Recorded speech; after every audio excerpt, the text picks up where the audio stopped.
On December 15th, 2009, in a quiet Atlanta neighborhood, Angela Matthews opened her door to a visitor she should have turned away.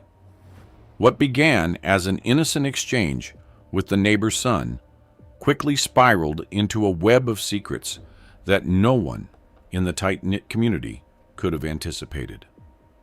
By the time the truth surfaced, blood had already been spilled, and the life of one housewife would become a cautionary tale etched in whispers across the block. Angela Angie Matthews was a strikingly beautiful 38-year-old woman, married to Marcus Matthews, a successful businessman who spent most of his time away from home. Their marriage, from the outside, appeared perfect. Nice house, expensive cars, and a life of luxury. But beneath the surface, Angie felt an emptiness that no amount of wealth could fill. That afternoon, while Marcus was away on another business trip, Angie found herself drawn to Jamal Thompson, the 22-year-old son of her neighbor. Jamal had grown up next door, a bright, ambitious young man with a promising future. Over the years, Angie had watched him mature, from a boy into a man, and something about his youthful energy and charm stirred something in her that she hadn't felt in years. It started innocently enough: a smile, a lingering glance, a casual conversation by the fence that separated their homes. But on that December day, the attraction that had been brewing between them boiled over. Jamal visited Angie's home under the pretense of helping her fix a broken faucet. One thing led to another, and before long, they found themselves in each other's arms, crossing a line they both knew they shouldn't. Their affair began in secret, fueled by the thrill of the forbidden. Whenever Marcus was away, Angie would invite Jamal over, using the privacy of her home as a sanctuary for their stolen moments. The excitement of sneaking around, the danger of being caught, only made their encounters more intoxicating. They convinced themselves that no one would ever know, that they were careful enough to keep their secret hidden. But they were wrong. By February 2nd, 2010, the affair had been going on for nearly 2 months. Angie and Jamal had become more reckless, more daring. The fear of being caught only added to the excitement, pushing them to take greater risks. They met at odd hours, even during the day, relying on Marcus's frequent absences to cover their tracks.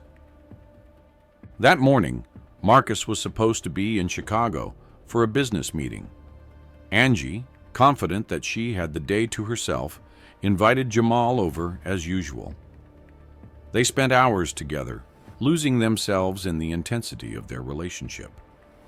But what they didn't know was that Marcus had wrapped up his meeting early and decided to surprise his wife by coming home ahead of schedule.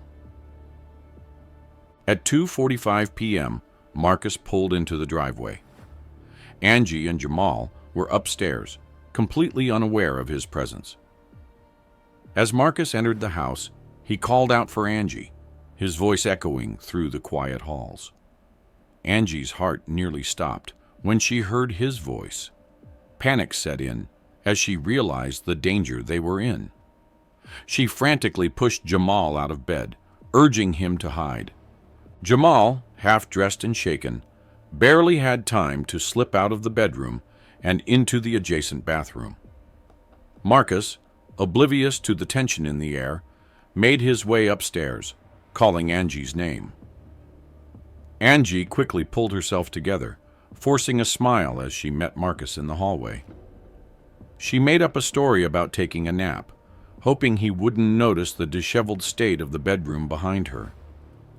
Marcus, tired from his trip, didn't press her for details. He kissed her on the cheek and headed to the bathroom to freshen up. Angie's heart raced as she realized Jamal was still hiding in there. But luck was on their side. Marcus decided to use the guest bathroom downstairs instead. As soon as he was out of sight, Angie whispered for Jamal to leave through the back door. Jamal slipped out, narrowly avoiding being caught, but the close call left them both rattled. After that day, Angie knew they had to be more careful. The thrill was still there, but now it was tinged with fear. Yet despite the danger, neither of them could bring themselves to end the affair. They were addicted to the rush, to the way they made each other feel. And so they continued, their meetings more secretive, their actions more reckless. On February 20th, 2010, their luck began to run out. Mrs. Jenkins, the elderly woman who lived across the street, had always been known as the neighborhood busybody. Nothing happened on that block without her knowing, and she had begun to notice the strange comings and goings at the Matthews house. That afternoon, she saw Jamal sneaking into Angie's home, his eyes darting around as if he were afraid of being seen. Mrs. Jenkins, suspicious by nature, watched from her window. Her curiosity piqued. Later that evening, as she chatted with another neighbor, she casually mentioned what she had seen. Gossip spread quickly in their tight-knit community, and it wasn't long before the rumors reached Patrice Thompson, Jamal's mother. Patrice, a deeply religious woman with high hopes for her son, was alarmed by the whispers. She confronted Jamal that night, demanding to know what was going on. Jamal, caught off guard, denied everything. He insisted that Mrs. Jenkins must have been mistaken, that there was nothing going on between him and Angie. But the seed of doubt had already been planted in Patrice's mind. She didn't believe her son was telling the whole truth, but she had no proof, just the word of an old woman known for her gossip. Despite his denial, Jamal couldn't shake the fear that his secret was no longer safe. The walls were closing in, and the affair that had once been a thrilling escape now felt like a ticking time bomb, ready to explode at any moment. But neither Jamal nor Angie could have predicted just how devastating that explosion would be. On the evening of March 5th, 2010, the air in the Matthews home was heavy with tension. Angela Matthews had been wrestling with guilt for weeks, the weight of her affair with Jamal Thompson becoming too much to bear. She had decided that it was time to end things with Jamal, knowing that continuing the relationship could only lead to more trouble. But as she prepared to break the news to him, she had no idea how explosive the situation would become. Around 7 p.m., Angie invited Jamal over under the pretense of a usual meeting. But this time, instead of the passionate embrace he expected, Jamal was met with a somber Angela. She told him that their affair had to end, that it was becoming too risky, and that they both needed to move on. Jamal, who had grown increasingly attached to Angie, felt his world crashing down around him. He couldn't believe what he was hearing. After everything they had been through, she was just going to throw it all away? Jamal's initial shock quickly turned to anger. He accused Angie of using him, of playing with his emotions. Angie, trying to stay calm, explained that it wasn't like that, but Jamal wasn't listening. His desperation began to show, his voice rising as he pleaded with her not to end things. But Angie remained firm, telling him that it was over, and he needed to leave. The argument escalated rapidly. Jamal, feeling cornered and rejected, became more aggressive. He grabbed Angie's arm, pulling her close as he continued to plead. but she pulled away, demanding that he leave immediately. In a fit of rage, Jamal shoved her away from him. Angie, caught off balance, stumbled backward toward the staircase. The next few seconds happened in slow motion. Jamal reached out to grab her, but it was too late. Angie lost her footing and fell backward down the stairs, her body tumbling violently before landing in a crumpled heap at the bottom. The house fell eerily silent. Jamal stood frozen at the top of the stairs, his heart pounding in his chest as he stared down at Angie's lifeless body. Panic set in as he realized what had just happened. He rushed down the stairs, calling her name, but there was no response. Angie was gone, her neck twisted at an unnatural angle, her eyes staring blankly ahead. The fall had been fatal, and there was nothing he could do to bring her back. Terrified, Jamal fled the scene, leaving Angie's body where it lay. He ran back to his own house, his mind racing with fear and regret. He knew he had to get out of there, but he had no idea where to go or what to do. All he knew was that he had killed the woman he claimed to love, and now his life was in ruins. The next morning, on March the 6th, 2010, Marcus Matthews returned home from another business trip. He entered the house, expecting to find Angie waiting for him as usual, but instead, he was met with an unsettling silence. He called out her name, but there was no answer. As he moved through the house, a sense of dread began to build inside him. Something wasn't right. It wasn't until he reached the bottom of the stairs that he saw her. Angie's body lay motionless on the floor. Her limbs splayed out in a way that immediately told Marcus something was terribly wrong. His breath caught in his throat as he rushed to her side, frantically checking for a pulse, but she was cold to the touch. Panic set in as he dialed 911, his hands trembling as he tried to explain what he had found. Within minutes, the police arrived, along with paramedics, who quickly confirmed what Marcus already knew. Angie was dead. The scene was chaotic as officers began to assess the situation, but amid the commotion, one person remained calm and focused. Detective Bryant. He was a seasoned investigator, and as he examined the scene, something about it didn't sit right with him. Angie's position, the angle of her fall, the injuries she sustained, it all seemed too deliberate, too violent to be a simple accident. On March 8, 2010, the investigation into Angie's death began in earnest. Marcus was the first to be questioned, and he was devastated. He recounted his last conversation with Angie, describing her as happy and healthy. He couldn't understand how this could have happened. The police pressed him for details about their marriage, but Marcus insisted that they had no major problems. He was a man who loved his wife, and the idea that someone could have hurt her was too much for him to bear. As the police canvassed the neighborhood, they spoke to several residents, including Mrs. Jenkins, who had always been quick to share any information she had.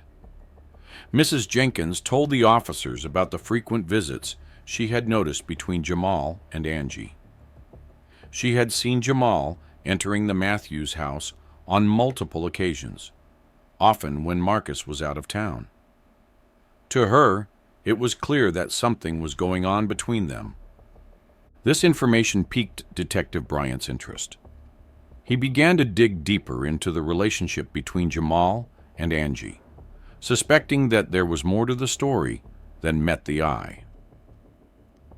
The following day, March 12, 2010, Jamal was brought in for questioning. Nervous and on edge, he tried to maintain his composure, but it was clear that the pressure was getting to him.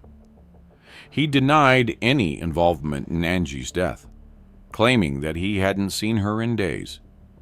But his story didn't add up, and his alibi was shaky at best. Detective Bryant observed Jamal closely during the interrogation. His nervous demeanor, the way he avoided certain questions, it all pointed to someone with something to hide.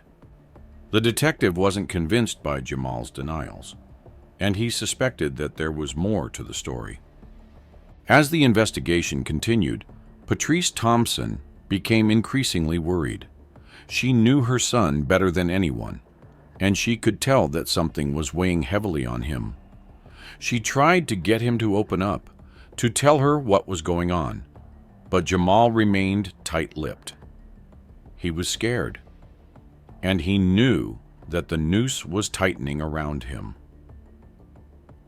On March 20th, 2010, the breakthrough came. Forensic evidence from the scene, meticulously gathered and analyzed, began to paint a clearer picture of what had happened that night. Jamal's fingerprints were found on the stair railing, confirming that he had been in the house.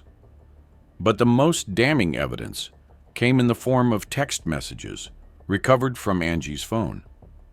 Messages exchanged between her and Jamal that revealed the nature of their relationship and the argument they had on the night of her death. With this new evidence in hand, the police had enough to move forward. Jamal was arrested at his home that afternoon, the gravity of the situation finally sinking in as he was handcuffed and led away. He was charged with second-degree murder, accused of causing Angie's death in the heat of the moment. As Jamal was taken into custody, the reality of what he had done began to set in. The affair that had once been a source of excitement and passion had now destroyed everything. Angie was dead. Marcus was left to grieve the loss of his wife, and Jamal faced a future behind bars. The neighborhood buzzed with the news, the whispers and gossip that had started months ago now reaching a fever pitch. The secrets that had been hidden behind closed doors were now laid bare for all to see, and the consequences were devastating. By April 15th, 2010, the city of Atlanta was buzzing with talk of the Matthews-Thompson trial. It wasn't just another case. It was the kind of story that people whispered about in grocery store lines and on front porches. A scandal involving a housewife, her young lover, and a tragic death that rocked a tight-knit black community. The courthouse was packed that day, with people eager to see how it all unfolded. The prosecution came out strong, led by Assistant District Attorney Carla Henderson, who had a reputation for being tough and relentless. She opened with the facts, laying out the timeline of events that led to Angela's death. The prosecution's case was built on forensic evidence, including Jamal's fingerprints on the stair railing, the text messages between him and Angie, and the bruising on her arms that indicated a struggle. Henderson painted a picture of a young man who couldn't handle rejection, who let his anger get the best of him, and who ultimately caused the death of a woman he claimed to love.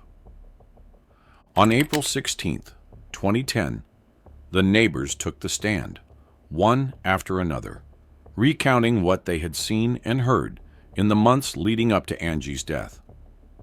Mrs. Jenkins was first, her voice steady, as she described seeing Jamal sneaking into the Matthews house late at night, often when Marcus was away.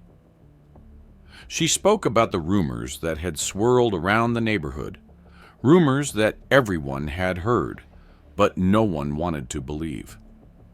Her testimony was damaging, further solidifying the prosecution's argument that the affair had been a well-known secret.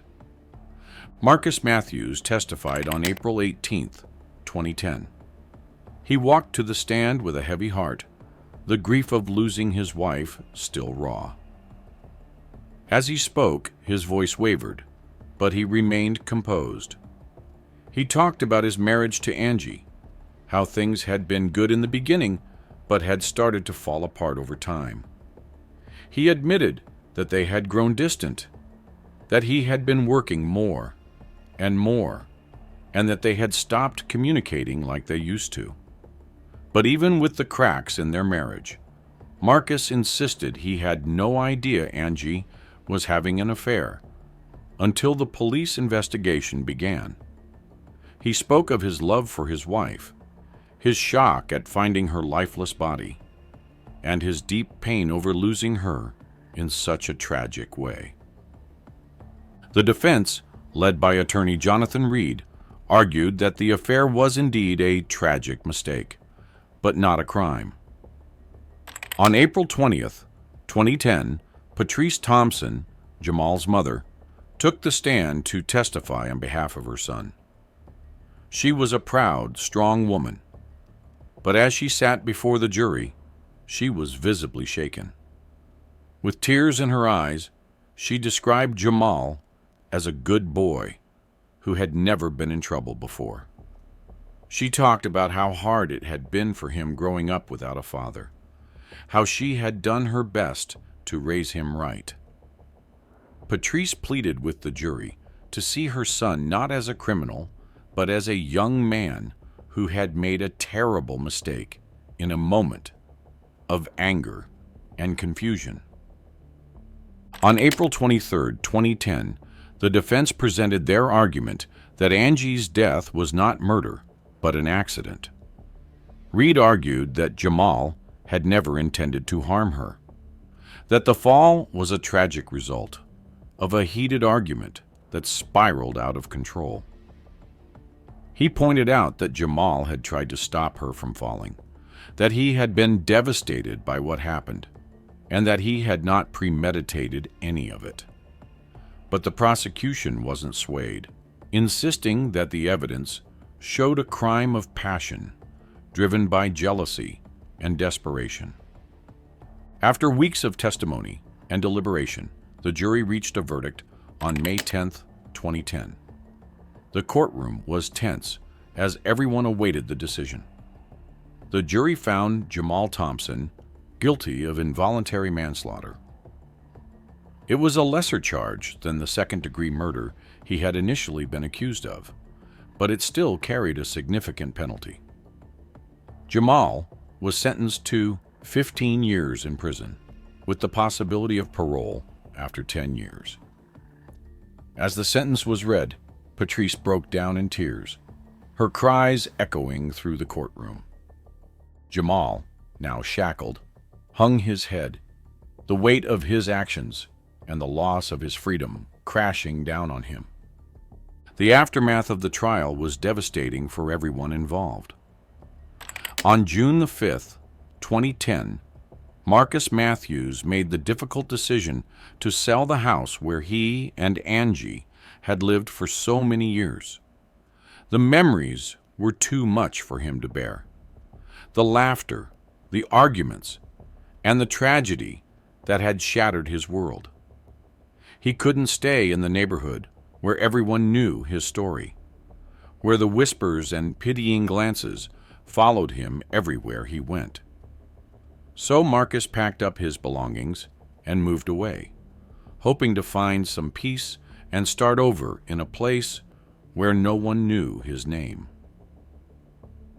For Patrice, the loss was twofold. She had not only lost her son to the prison system, but also the respect and privacy she had once cherished.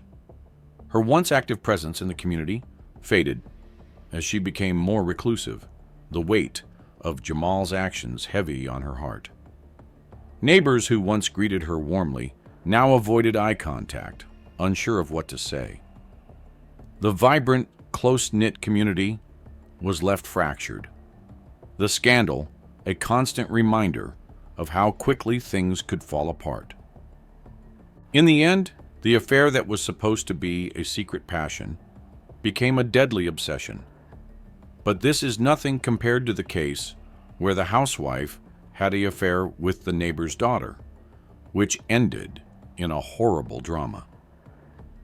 The unending family and neighborhood drama continues, so give it a watch and subscribe for more.